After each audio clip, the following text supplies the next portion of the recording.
Please be seated.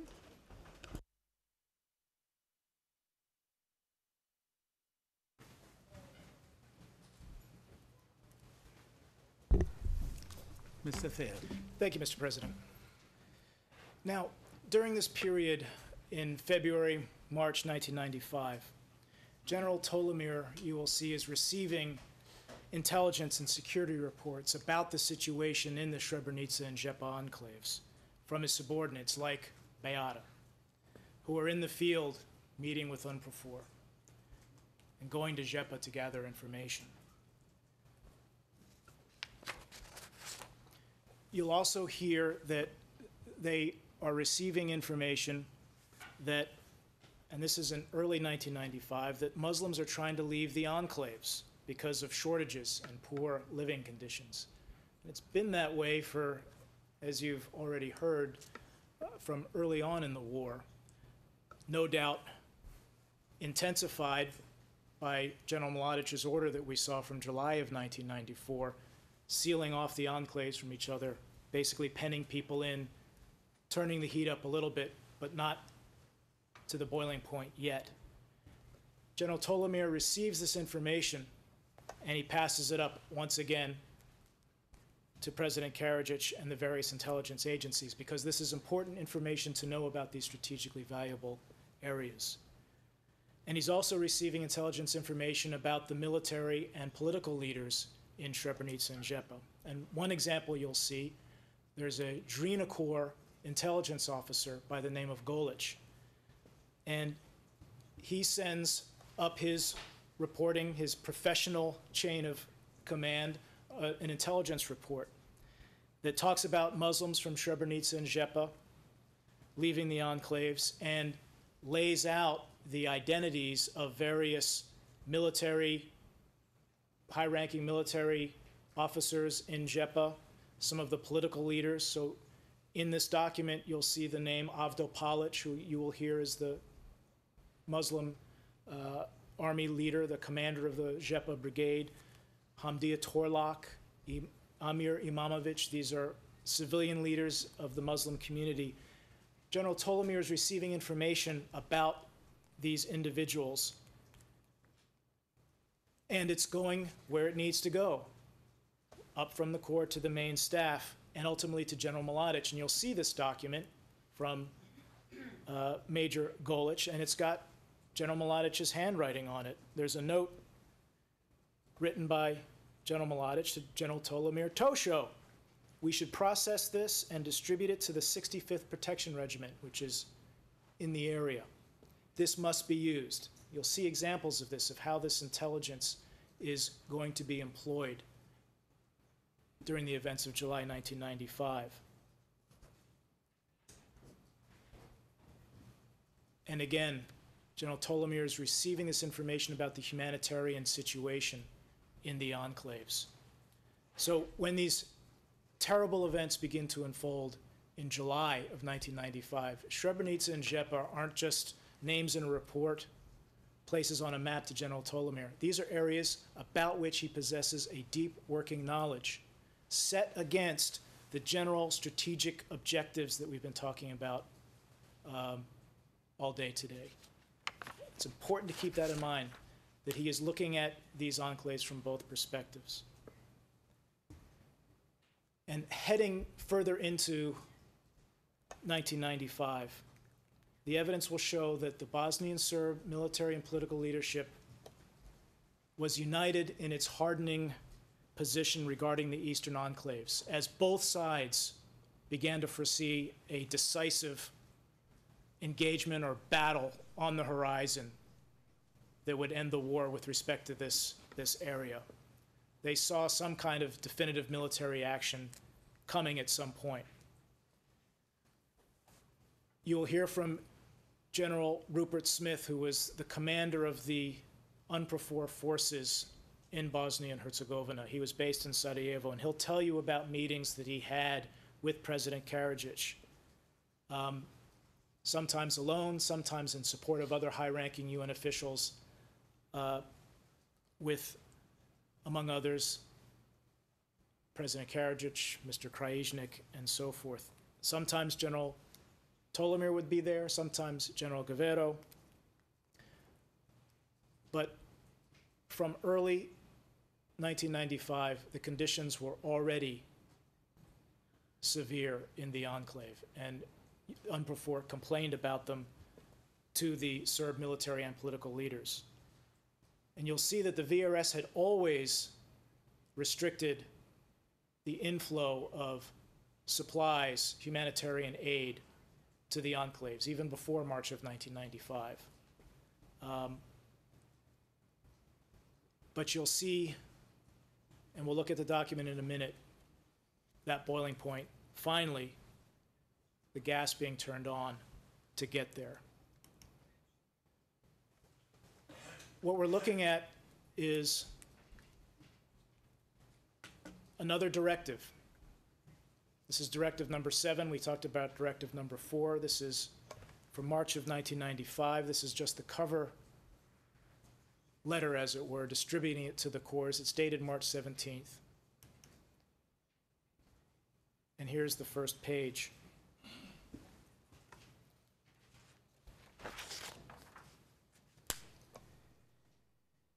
Again, this is the result of the combat readiness analysis that was conducted earlier in the year in January. All of the highest level military, political leaders get together and decide what the tasks are going to be for the upcoming period of the war. And the main staff drafts this directive and issues it in March. And the date of the directive is actually March 8th of 95. We know General Tolimir is involved in this combat readiness analysis that spawned Directive 7, and we know that he's involved in the drafting of this document, because these are drafted through what we call the full method, where all the assistant commanders contribute their expertise in putting it together as a military document. Now we'll see that there's a section concerning the main characteristics of the international military and political situation, just as we have in some of the other combat orders where we saw General Tolimir's message being incorporated, his assessments being incorporated, and here we have a very detailed section on the probable objective and plans of the Muslim forces. This, again, this is General Tolimir's job. This is his sector's responsibility, knowing what these are going to be to the best of their abilities. And here we are, the assessment that the Muslims are planning a spring offensive, that they're going to focus on linking the enclaves and reaching the Drina River. They're concerned, as we saw in one of President Karadzić's earlier addresses, that the Muslims are going to themselves reach the Drina and create their own, what they called a green corridor, transversal Islamic corridor across Bosnia.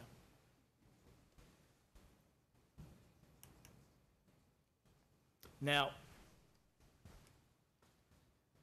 this information that we see about the assessment of the enemy is clearly reached, made its way into Directive 7, helped shape it, steer it. And you'll see in a follow-up directive to this directive an explicit reference to General Tolimir's intelligence reports. This is in the section that we're looking at here, devoted to the tasks of the VRS. These are the more general tasks that are being issued, the goals, while in the direction of the Srebrenica and Žepa enclaves. Complete physical separation of Srebrenica from Žepa should be carried out as soon as possible, preventing even communication between individuals in the two enclaves. Again, splitting apart, sealing off. Not necessarily an illegal motive. Of course, what the evidence will show is that all along there has always been an illegal motive. pursuant to directives 1 and 3, strategic objectives 1 and 3, move the Muslims out.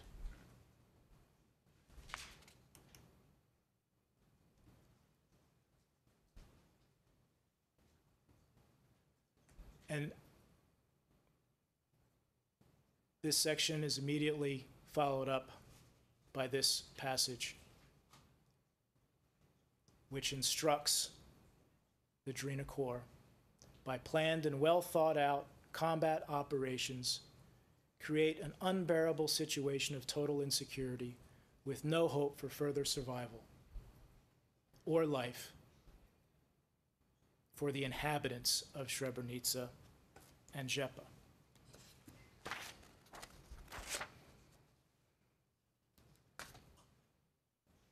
Now let's just look at this for a moment. Really, this is the latest incarnation, if you will, of the language from Directive 4 that we've seen. It's the common thread all throughout this illegal objective targeting the civilian population of these enclaves. This is an illegal motive to create a situation that is so intolerable, to make life so unbearable with no hope for survival that they are going to leave. This is a clear order to create the conditions to deprive the Muslim population of Srebrenica and Žepa of the necessities for survival. And we'll see in just a moment another part that links with this portion of the directive. That loss of hope of survival is going to be tied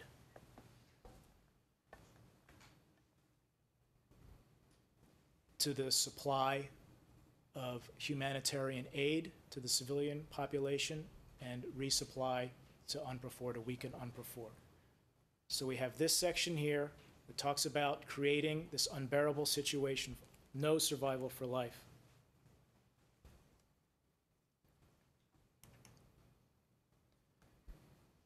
The next section talks about another operation in case UNPROFOR leaves, where they will definitively liberate the Drina Valley region.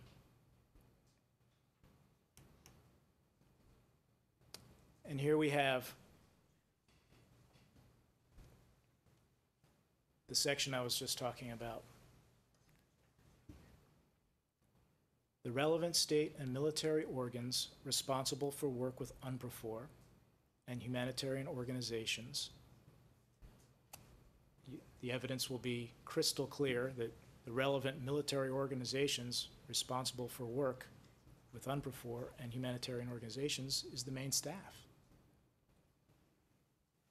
Through the planned and unobtrusively restrictive issuing of permits, reduce and limit the logistics support of UNPROFOR to the enclaves, and supply of material resources to the Muslim population, making them dependent on our goodwill, while at the same time avoiding condemnation by the international community and international public opinion.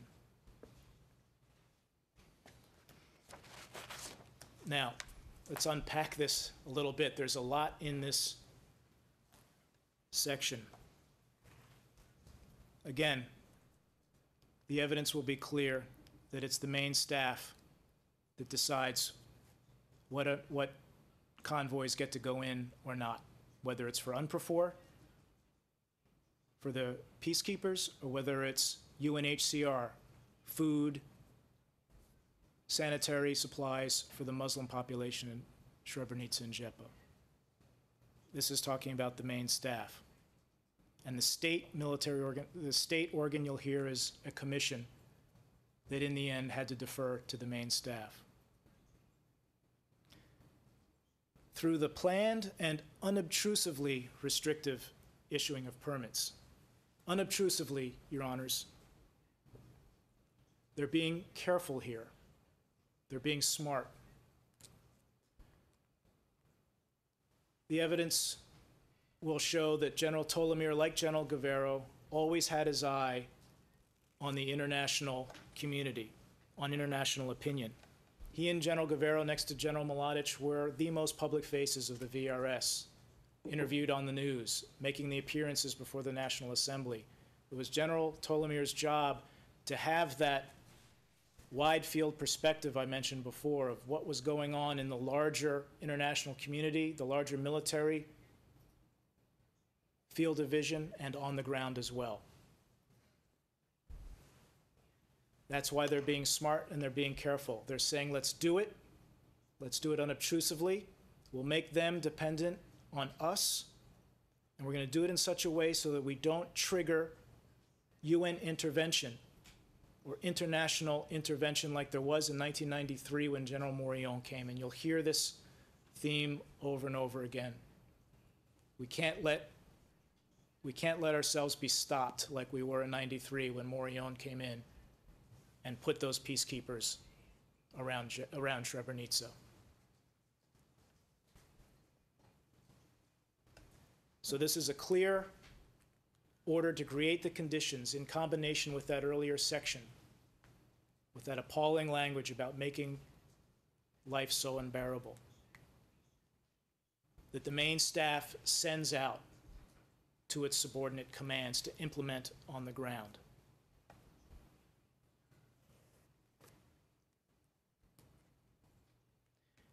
And I'll save a little bit of time, I hope, and we'll see it some other time, but you will see this language about making life unbearable being repeated word for word by General Jovanovic in his order to the Drina Corps, to whom this is going to implement the policy on the ground. Again, these are not just words. These are orders to do things, to create these conditions, and they are taken deadly seriously because they know how this system works in the Army.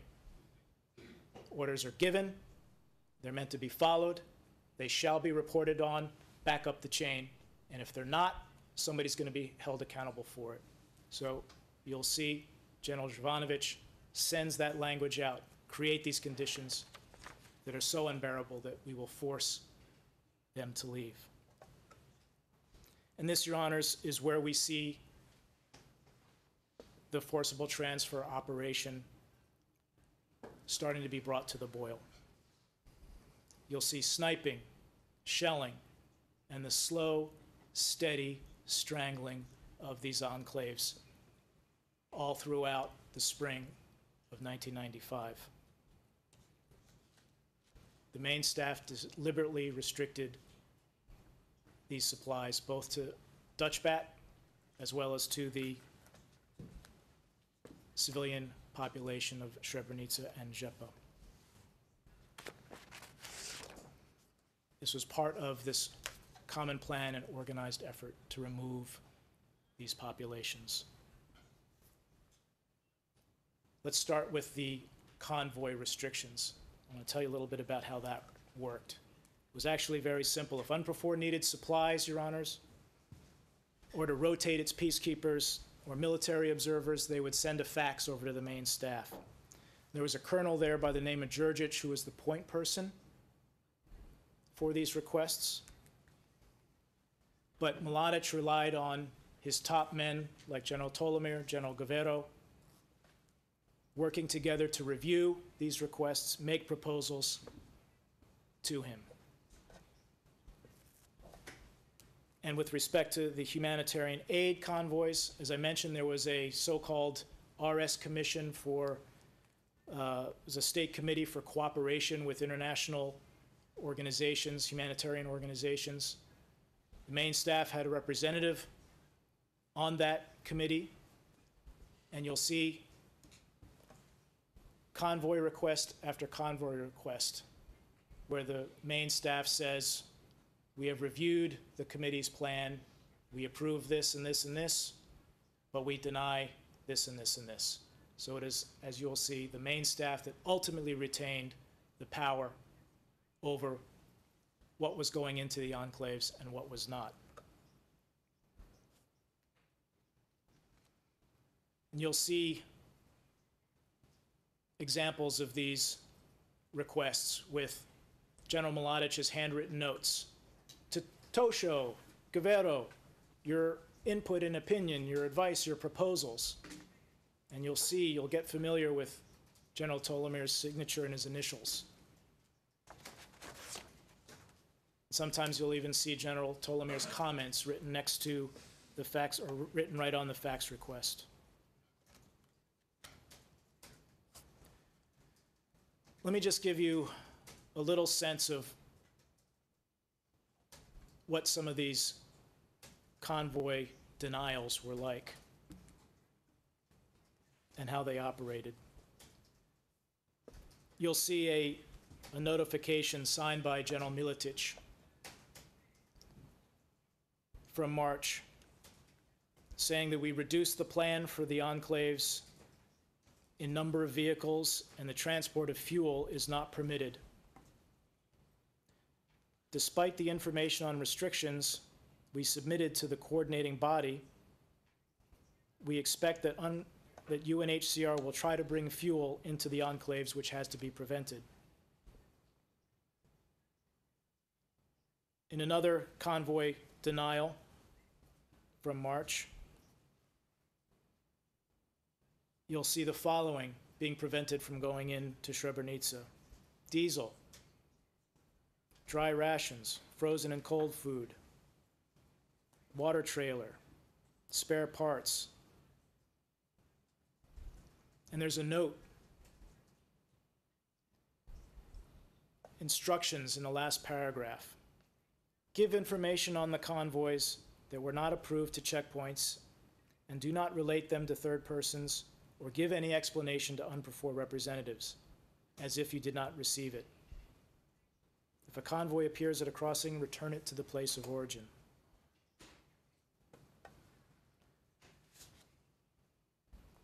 Field beds, hospital beds. From UNHCR, a request for convoys was approved by the State Committee, and this is from April of 1995. But the VRS denied beef, salt, oil, clapboards for Srebrenica. This was on the 8th, 9th, 10th, 11th, 12th, and 13th of April 1995. That material, no supplies were supposed to go in.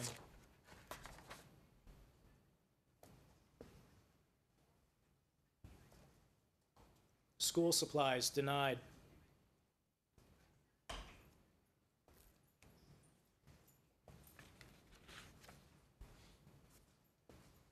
You'll see the examples yourselves during the trial. I won't take up any more time going through them. Let me just give you one example that sort of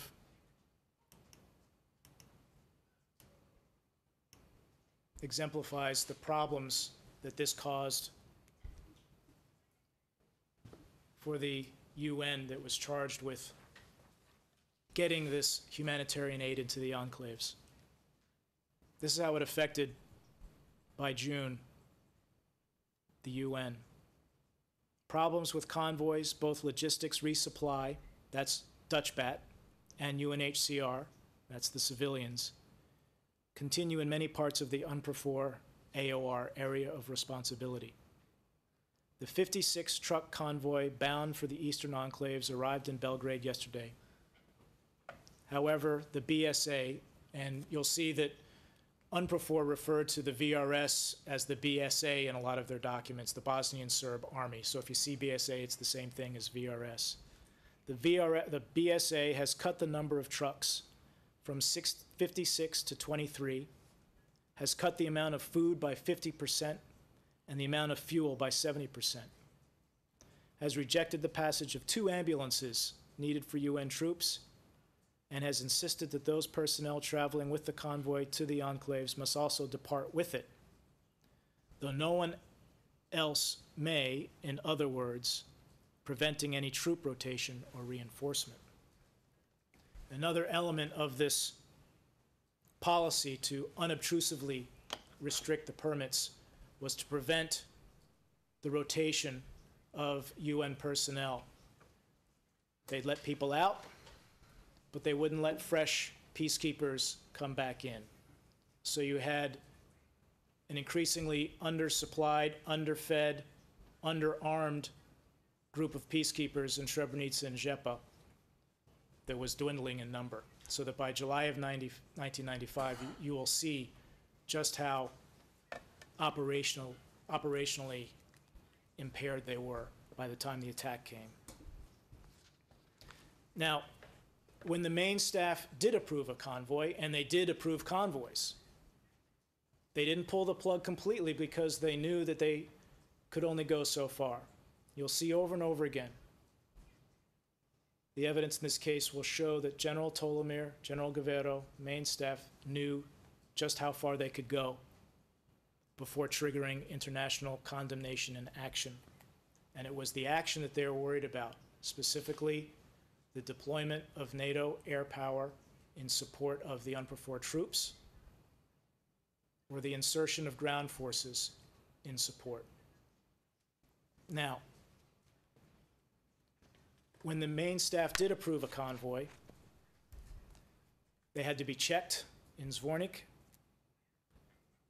depending on which bridge they came over. And you'll see reports from the Zvornik Brigade up to the Corps detailing what they have removed from the convoys, because they know what's approved by the main staff and what's not. You'll see, for example, a field sterilizer, a Veld sterilizer that's taken out. That's a medical device. You'll see, at one point, laundry detergent, cleaning stuff, cleaning fluids, shampoo, towels, all being removed.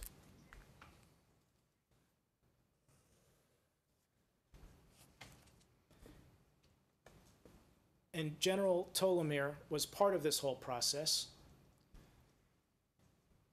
for a number of reasons, one of which was it was the military police units and the security organs which were responsible for the operation of these checkpoints.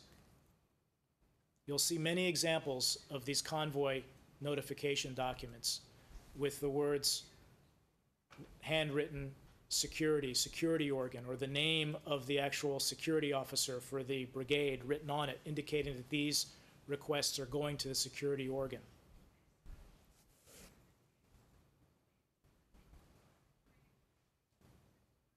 And when the approvals came through, you will see that it was the security branch's job to monitor and to enforce this VRS policy of who and what was coming into the enclaves. And there's naturally an intelligence aspect to that, so that's another reason why General Tolimir is responsible for this activity, in addition to the illegal motive that's always present. But on the ground in the Srebrenica enclave, for the Dutch Bat peacekeepers, for the suffering civilians in Srebrenica, the main staff convoy procedure became embodied in Momir Nikolic, who you will hear was the security and intelligence assistant commander for the Bratunac Brigade. Because the final checkpoint for these convoys before entering Srebrenica was in Bratunac, at a checkpoint referred to as Yellow Bridge, near a Dutch observation post, Papa. The convoys would be stopped and rigorously checked by Momir Nikolic, and you will see, again, documents, some with his handwriting on it, one that says, "Not a single convoy or ICRC team or MSF may enter Srebrenica without my permission and presence." And again, just like Lieutenant Colonel Ognjenovic in July of 1994, isn't just making up this stuff about having to force the Muslims out, make life unbearable. Momir Nikolic is receiving his instructions from his superior command. And the main staff was well familiar with Momir Nikolic, and you'll see main staff documents mentioning Nikolic by name, in which they say, "We set out the manner of inspection and requests in this connection."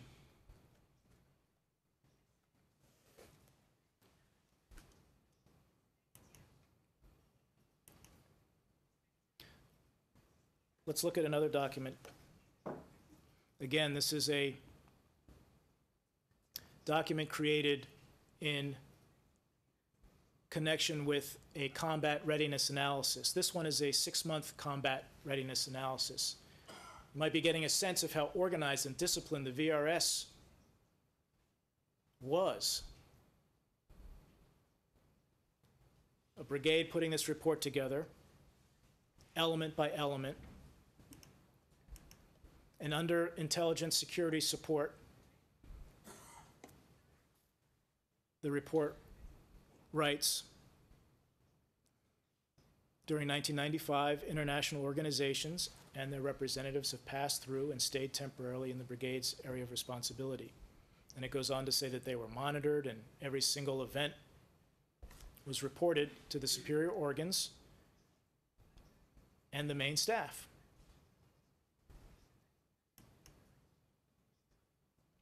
And then it refers to the checkpoint for the control of all international organizations, and again, functioning in accordance with the orders of the main staff and instructions of the brigade commander.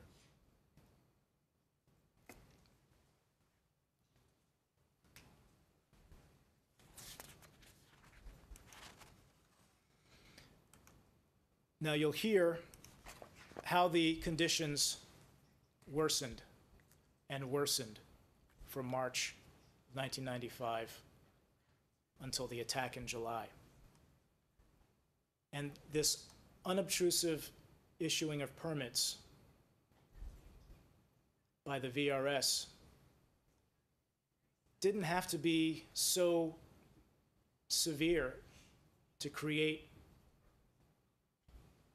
corresponding misery on the ground in Srebrenica, because the conditions were already so bad. It didn't take a whole lot of denied convoys to make the people even hungrier and more miserable, or without even the dwindling medical supplies that they needed in the enclave. So the corresponding effect was magnified because of the conditions that already prevailed. Added to that, you'll hear evidence that the sniping increased during this period of time.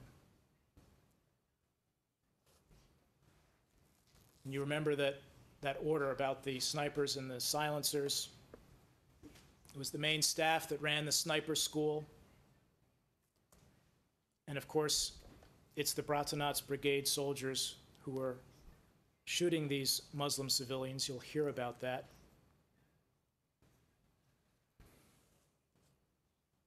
That order went out at the same time, basically, that the Bratunats Brigade commander was talking about making life unbearable for the Muslims. And the sniping got worse and worse, and so did the shelling.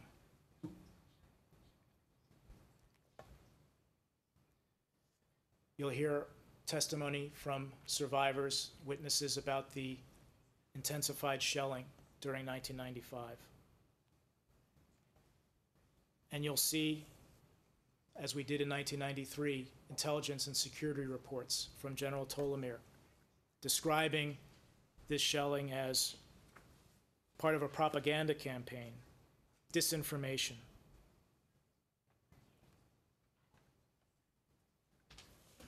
And you'll hear about a notorious example of the VRS shelling of civilians that took place on the 25th of May, 1995.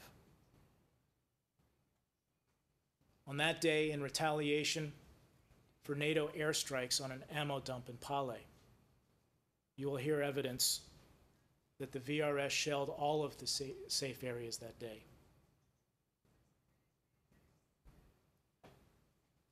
And you'll hear that in Tuzla, over 70 civilians, most of them youngsters celebrating Tito's birthday, were killed when they were celebrating outdoors in the evening, in the early evening, in the old town. They were killed by massive and deliberate VRS shelling. And you'll hear that almost simultaneously, the VRS shelled Srebrenica, killing a 9-year-old girl and seriously wounding her sister. And you'll have testimony from that sister who survived. The evidence will show that this was a coordinated attack on the civilian population for no other reason than to inflict terror and suffering.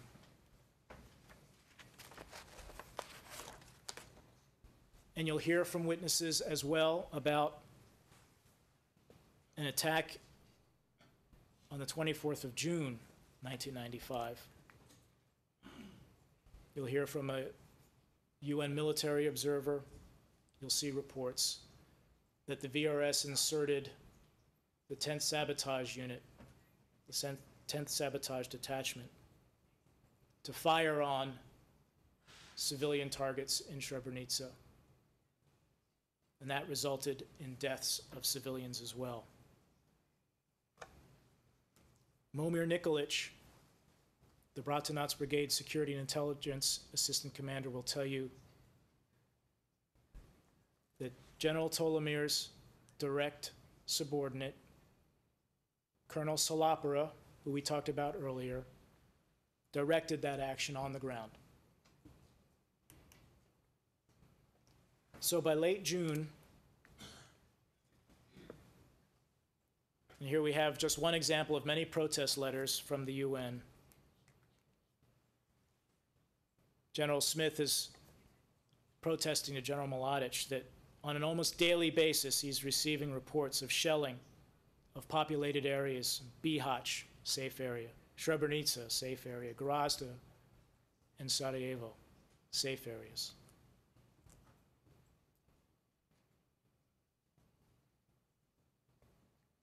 And again, General Tolimir has his spin ready. After this June 24th sabotage attack, where civilians are killed in that terror attack, General Tolimir writes, in the area of Srebrenica, there is increased distrust among the population in relation to the military and civilian leadership, and also accusations that they have caused the reprisal of the VRS by the infiltration and action of sabotage and terrorist groups in Serbian territory. The 28th Division Command is circulating disinformation that the VRS carried out a sabotage attack on civilian features, wanting to cause condemnation by the international community. Again, this is the message that General Tolimir has been shaping and steering from day one. The MO never changed.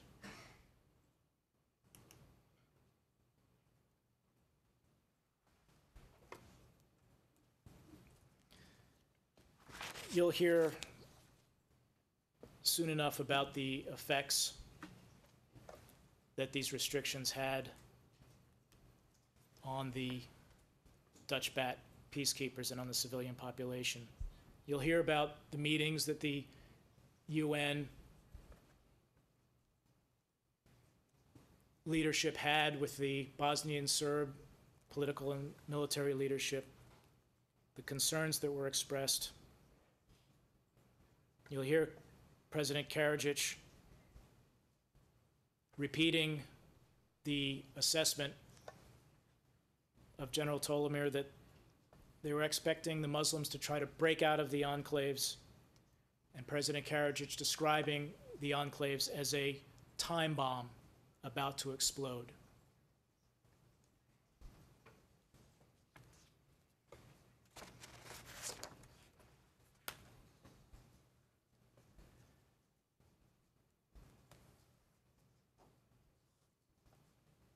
By July of 1995, the UN peacekeepers, who were supposed to number 600, were down to 350.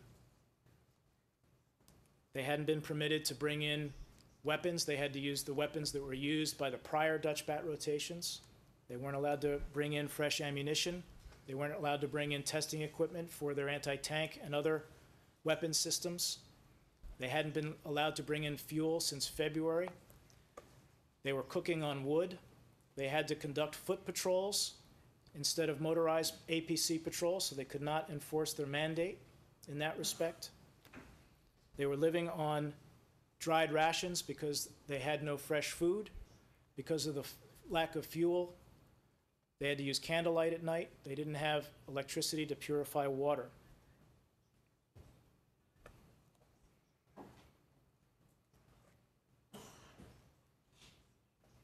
And for the civilians in Srebrenica, the situation was devastating. UNPROFOR could not support the medical facilities with its medical supplies. People were starving. People were getting killed as they tried to leave Srebrenica for Žepa in search of food. What we are looking at, Your Honors, is a photograph that was taken by a Dutch bat officer.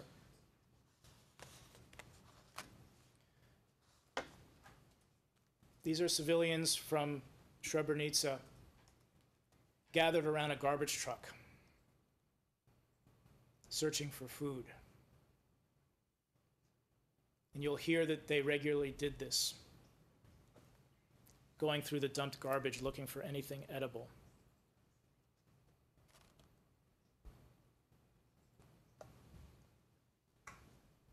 General Tolimir knew what the conditions were like even before Directive 7 began its operation.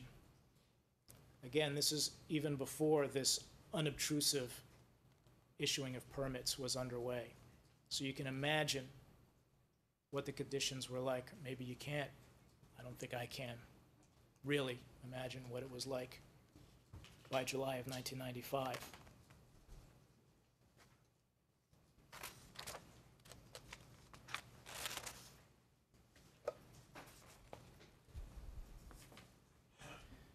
You'll hear a Dutch bat officer, the deputy commander of the battalion in Srebrenica, Colonel Franken, refer to it as convoy terror. And that's what it was. Directive 7 was implemented efficiently and brutally.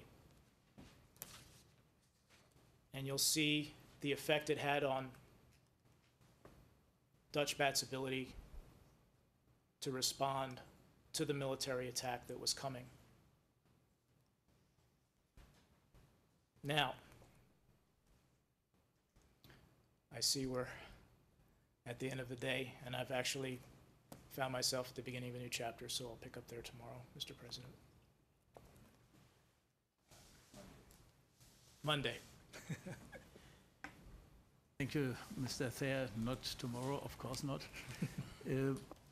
We will adjourn now, but I think we should discuss on Monday at the end of the session the question in which way we should schedule our days with breaks and the duration of the sessions. We adjourn now and will resume next Monday, 9 o'clock in this courtroom. All rise. Veuillez vous lever.